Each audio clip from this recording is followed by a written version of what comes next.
All right. As you can see, we are now joined by our race winner for today's Enjoy Illinois 300 here at World Wide Technology Raceway, Austin Cindric, driver of the number 2 Team Penske Ford. We will go straight to questions for Austin. If you have a question, please raise your hand, and we'll bring a wireless microphone to you.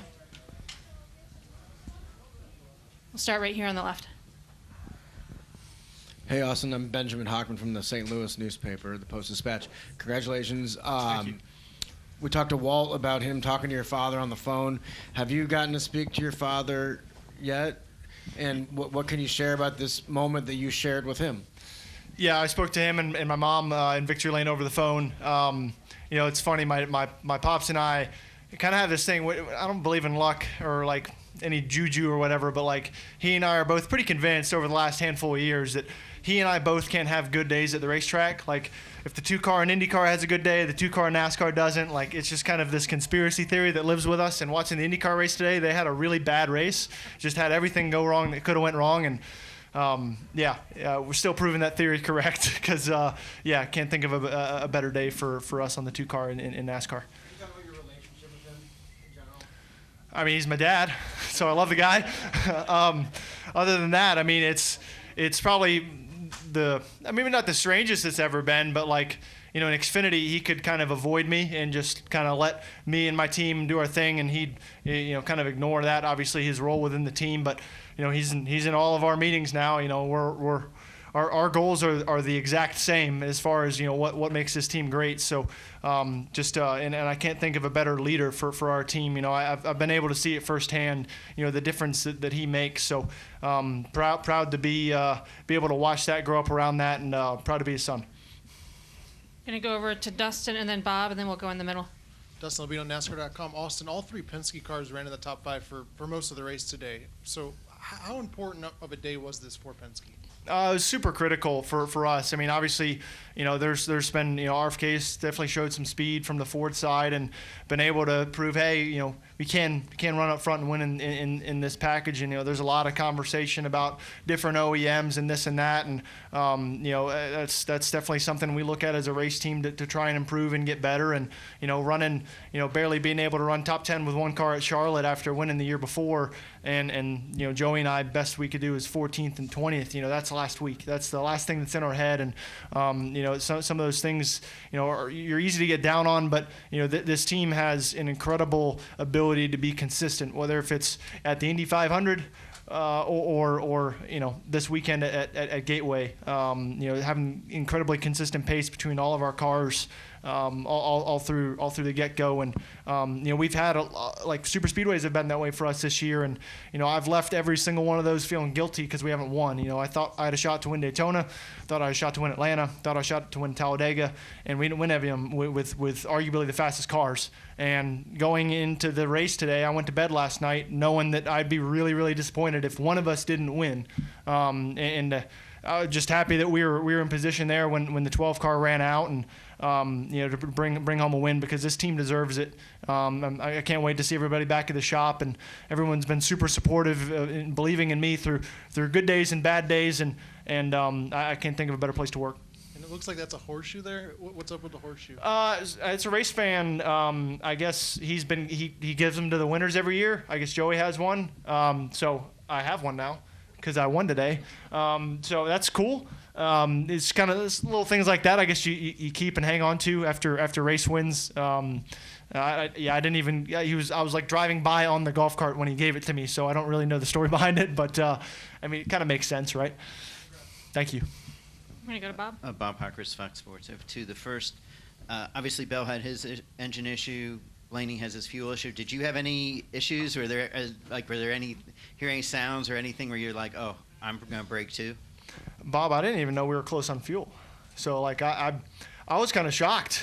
Like if I'm being honest, I mean maybe you guys didn't know we were close on fuel either, but I either way, crazy to think that probably the 2 best cars at the end of that race both had an issue, and the 3rd place car wins the race. That's the way I see it. I mean, it's not like I went out there and took the lead away, but we were in position, and it's one of our best executed races so far this year with probably our best speed we've shown this year. So proud to be able to do that, and there's definitely still a bit of that shock factor left over for me.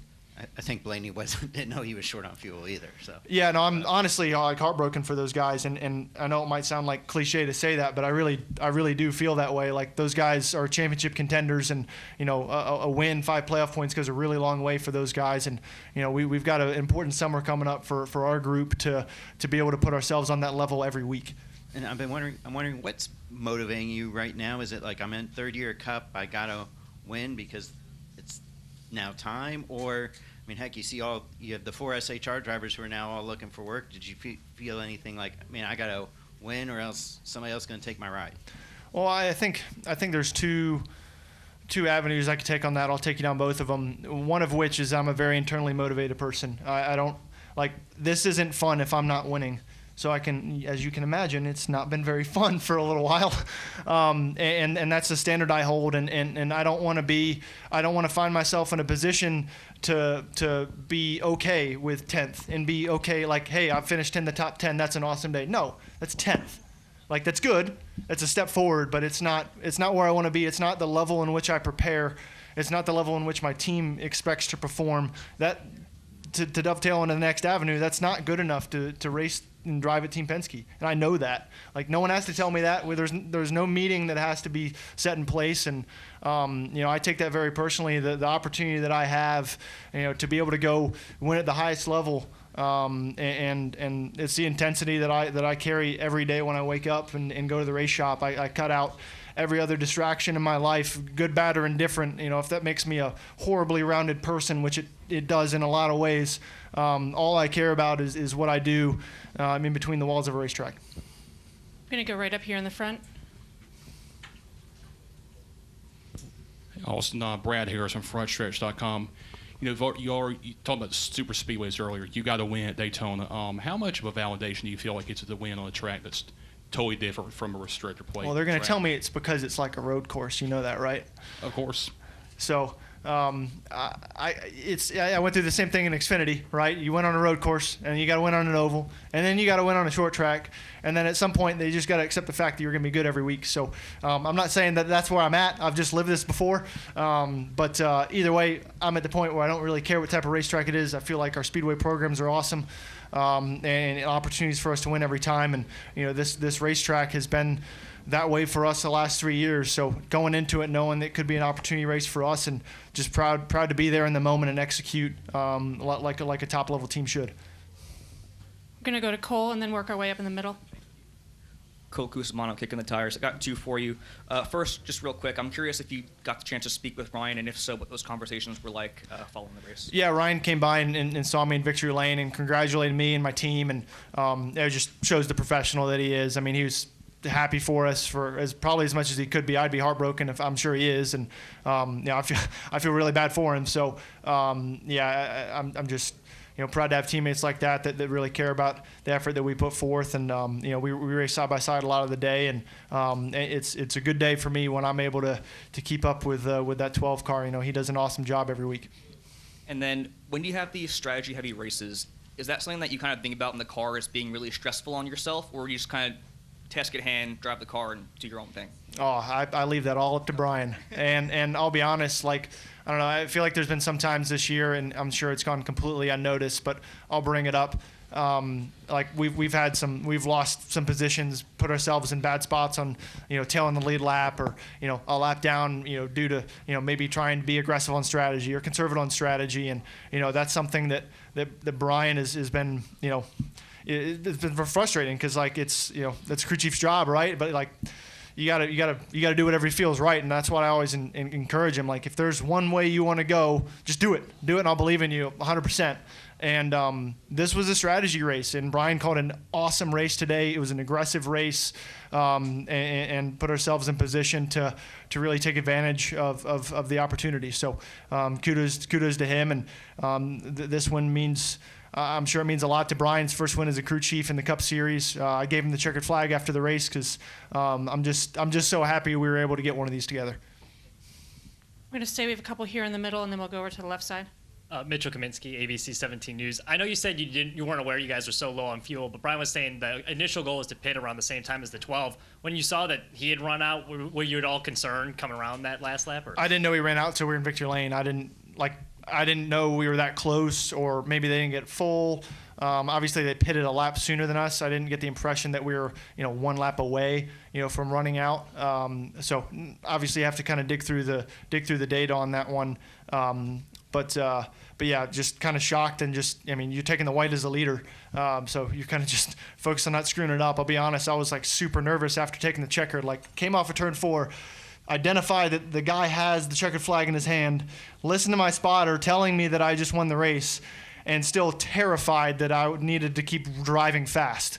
That's how long it's been since I've won a race, and I just didn't want to give it away the dumb way, but because the green lights were still on because we were at the tail end of the pack, so they were all finishing. Just a lot of emotions in a very short amount of time. And then you alluded to how it's there's some skill sets that are similar to a road course. I asked Tyler Reddick about that. He said it was a bit of a stretch. Do you feel that it translates, or is that kind of yes and no. I'd say it's definitely different than other racetracks that we go to, just as far as all the shifting that we do. I don't think, especially in this car with the sequential gearbox, it's not like an art form to be able to shift this car. But as far as the decisions you have to make, you do have the opportunity to physically outbrake someone into the corner. Maybe from a racing standpoint, that kind of adds up. But past that, it's very much an oval racetrack. It's kind of got that short track feel. Just due to how much you're on the brakes and how tight some of the corners are. Stay right up here in the middle. Austin, Samuel Stubbs, Yard Barker. First off, congratulations. Thank you. But take us through, you're running second with a lap and a half to go, and then Ryan slows and ultimately runs out of gas. Take us through maybe the 3 minutes from lap and a half to go to when you're pulling, you're doing your burnout and everything. Did you go from thinking, hey, good points day to, are you sure we won the race? Did we really just win? Because not only did you win, now you're locked into the playoffs. This opens up a whole second season for you, really, with how the playoffs work. Just talk us through your emotions there in the last, 5 minutes and how everything happened so quickly. Yeah, no, I'll take you back to probably 10 to go. There was a bit of blood in the water because the lap cars were racing the snot out of Ryan. And he was probably 3 or 4 tenths slower, and Ryan had probably a 2-second lead on me. And unfortunately, the 34 had just come out of pit road, so I had traffic too for quite a while. But the two of us both ran him down, and I eventually got around the 34 and thought there might be a chance, if he got slowed up or didn't get by the 99, that I would maybe have a chance. So I was the whole stint. Obviously, I'm giving everything I have to stay in touch. But especially as we got closer to the end there, it's okay, I don't need these tires for the end of the race. I don't need them for a restart. We're just going to go after and try and go get it.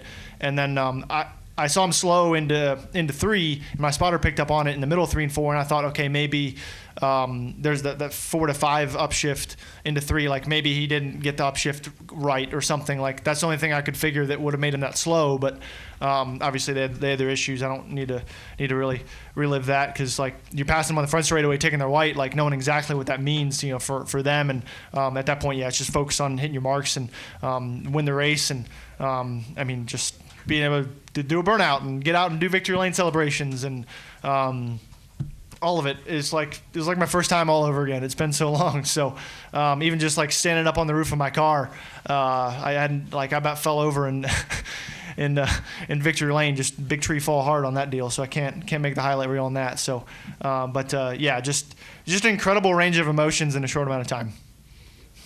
We have one more here in the middle, and then we'll come to the left side. Hey, Austin. Justin Bradley from Fox 19. Hey, yesterday we talked about having speed. You guys had that today, obviously. But then the strategy worked out pretty well for you as well. So I'm wondering, will this be a turning point for the 2 team, and how big of an impact does this have on you and Brian's relationship going forward? Yeah, time will tell. As far you believe in confidence and momentum as much as you want. I'm way too much of a realistic guy, especially with myself, to think that this is just going to make me drive harder and be a better race car driver moving forward.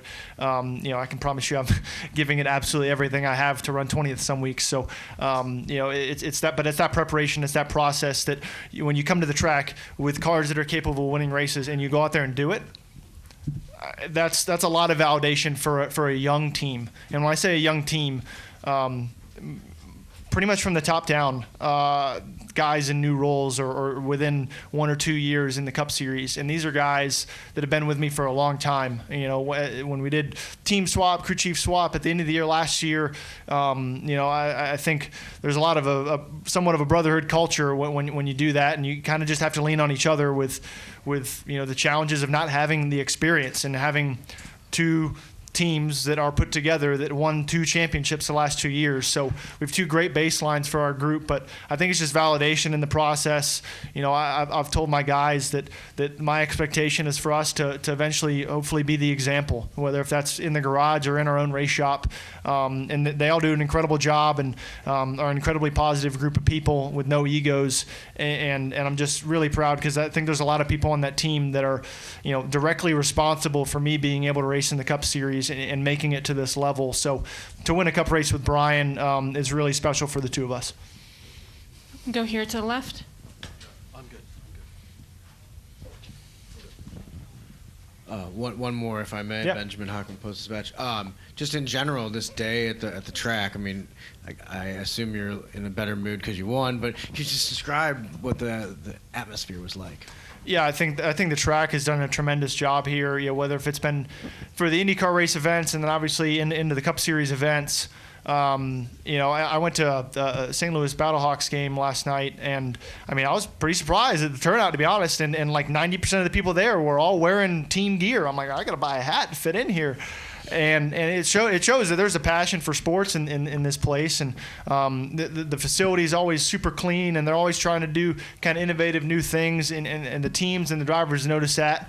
I'd say my only constructive criticism is maybe more bathrooms in the garage area, but past that, these guys have been knocking it out of the park every year, and I think every team and driver does look forward to this event because of that. I mean, it is a people-driven sport, and it's people making those decisions, making us as race teams feel welcome and like they've prepared all year for us to show up. I feel like there's some racetracks so you don't get that feeling. So, I mean, we race a lot, and we go to a lot of different places, and it's always good to come here.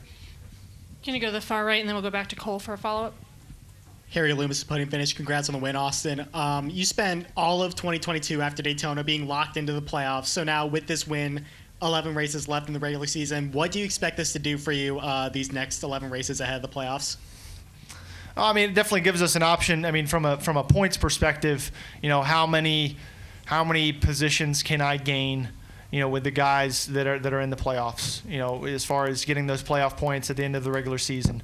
I think that's the topic of conversation, because after that, you know, do we go to a road course next week at Sonoma? Do we just go and get playoff points, you know, if we don't feel like we're good enough to win the race? You know, it makes some of those decisions a bit easier to throw some Hail Marys, but past that, I mean, we still got to get better. I mean, it's no secret that this is our first win as a company this season. So we still got to be able to go out there and put numbers on the board and continue to grow our program, grow our team, you know, to where we are ready for the opportunity. It's not just an appearance. It's a run in the playoffs, because, you know, that is what's possible. The season's long, the summer's long, and a lot can happen and a lot can change. So yeah, it'll be pretty important next couple months for us to get ready for that. Go back to Cole. Cole Cusimano, kicking the tires.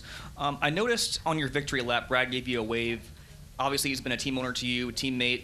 Did he speak to you post-race about this win? And if not, what has he meant to you in your career? Yeah, I'll be honest. I was so consumed with not, like, screwing up the end of the race. Like, even after the checkered, I didn't even see who passed me on the cooldown lap. So it's cool that Brad waved to me, because I think a lot of him, whether if that's been as a teammate, as a car owner, or just a figure in the series, you know, as a role model in the series is to younger guys. Yeah, I feel like there's definitely nothing Brad owes me, you know, in a lot of ways. You know, it was his idea to put me in a truck for the first time in 2015, and to race for his team, and you know, it was cool to see him win at Darlington, and even share the Fox booth with him. Just somebody that I rooted for growing up, and to think that I'm racing against that guy and have the relationship that I have with him, yeah, it's pretty cool. And you know, I definitely appreciate this. He even hollered at me yesterday after qualifying, putting down a good lap. So it's cool to have, you know, at least have some respect from a guy like that. Do we have any final questions for Austin? All right, Austin, congratulations on the win. We'll see you next week in Sonoma. Yeah.